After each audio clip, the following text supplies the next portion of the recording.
Hi there, folks. It's book review time, and according to Tilly, it's Tilly time. It's all about you, isn't it? It's all about you. Yeah.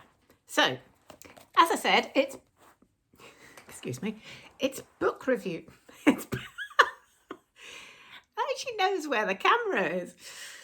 It's book review time, and I have been reading Out of the Silent Planet by C.S. Lewis. Now, the reason I've been reading this, I read it a long time ago, in my late 20s. I have put the date in it, 1987 is when I bought it. And it's actually part of a trilogy, and I've only recently, okay, bye-bye. I've only recently bought another one in the trilogy. So I thought, well, it's such a long time ago that I read this, I better go back and read it again first. So that is what I've done. And here is my review. So this was published, by the way, in 1938. So it was about 12 years before he did his Chronicles of Narnia. The Lion, the Witch and the Wardrobe was published in 1950. So this is way before then. It's really interesting to read this in the light of that too, and I'll talk more about that in a minute. But first of all, let me just give you a kind of description of how the book starts. It's about it's a man called Ransom. We never know his first name. The three humans in the book are all named by their last names.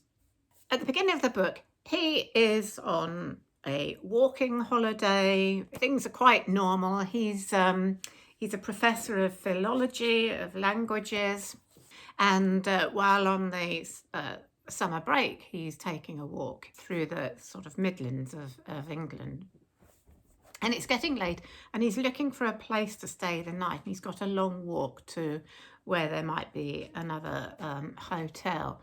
So he drops in at this old farmhouse, hoping that they will offer him a bed for the night. But instead, he finds there two men, one of whom he actually went to university with, but he doesn't much like.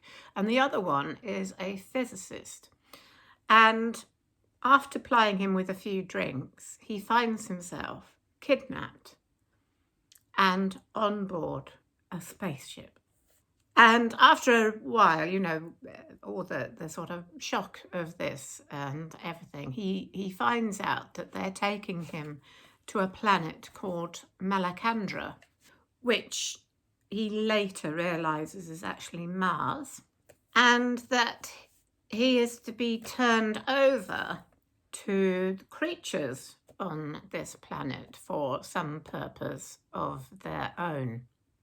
They travel for quite a long time on this spaceship, and then they arrive in Malacandra, where he manages to run away and kind of starts to explore the planet himself. Now, it's absolutely fascinating to think that he wrote this in the 1930s, decades before man ever landed on the moon.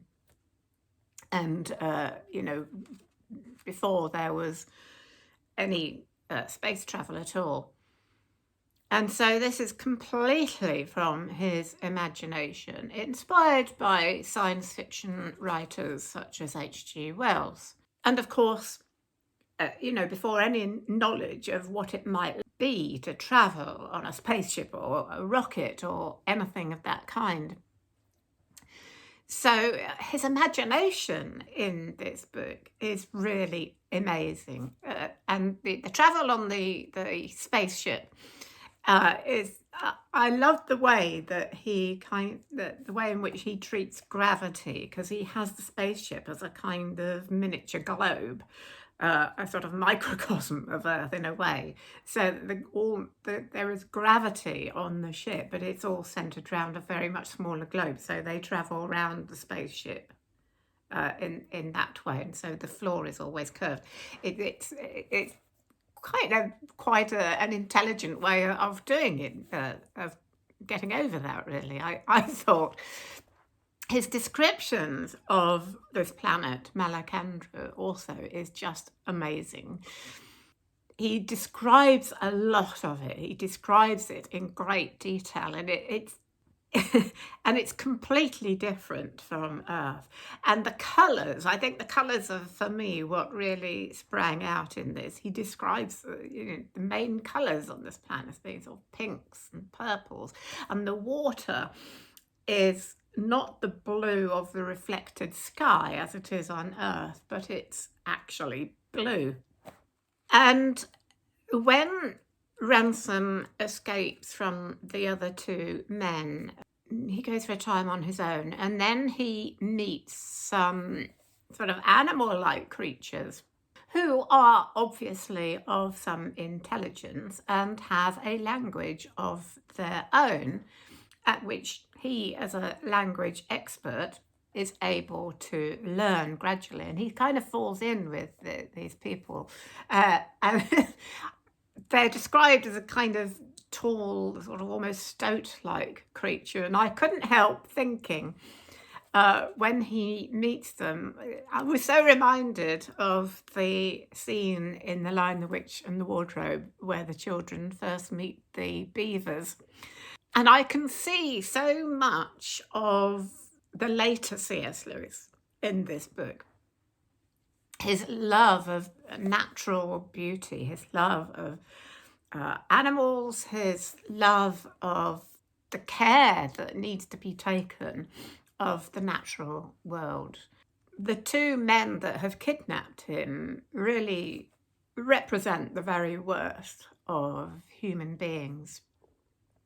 And he gradually finds out there are more than one species on this planet, of course. There are three main species, each with their own different, completely different looks, which he describes in great detail. And he gradually begins to realise that these are not fearful people. And it is very much fear that creates the sort of the violence and the hypocrisy, really, I suppose, of mankind.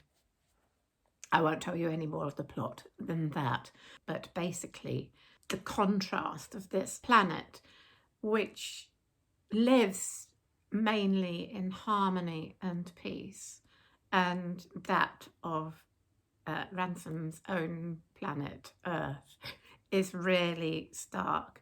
And by writing a science fiction novel and taking a human being out of our planet, out of the silent planet, because the silent planet is actually Earth, it kind of brings the inhumanities of mankind into stark relief, you might say. And it's so interesting to see this novel, not only in the time that it was written in, but in the context of Lewis's own life. He'd been through World War I, he'd been in the trenches, and the year it was published, we were leading up to another World War. And then 12 years and the Second World War later, he wrote the Chronicles of Narnia. And there is so much I can see of that in here. The ideas of a harmonious place, a peaceful place, and then this is obviously a theme that is so strong in Lewis's psyche, and all that sort of came together to produce the Chronicles of Narnia, in itself, of course, threatened by evil forces.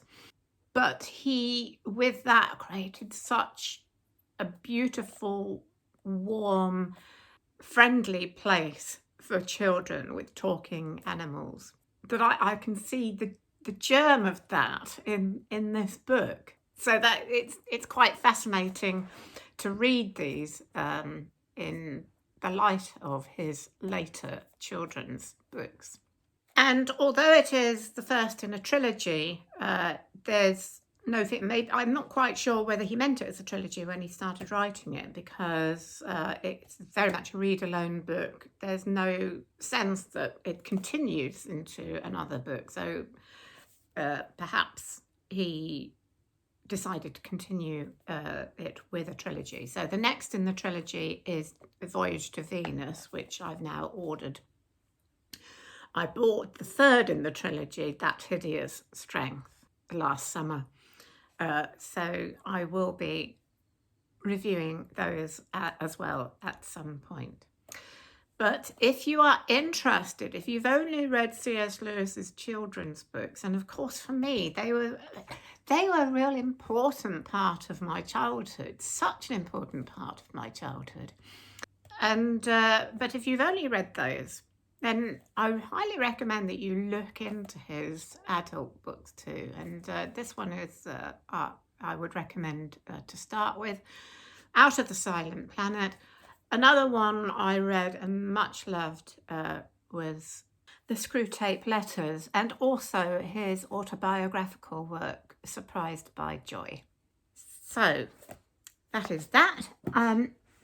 My next book I will be reviewing is Ellie Griffith's The Stone Circle.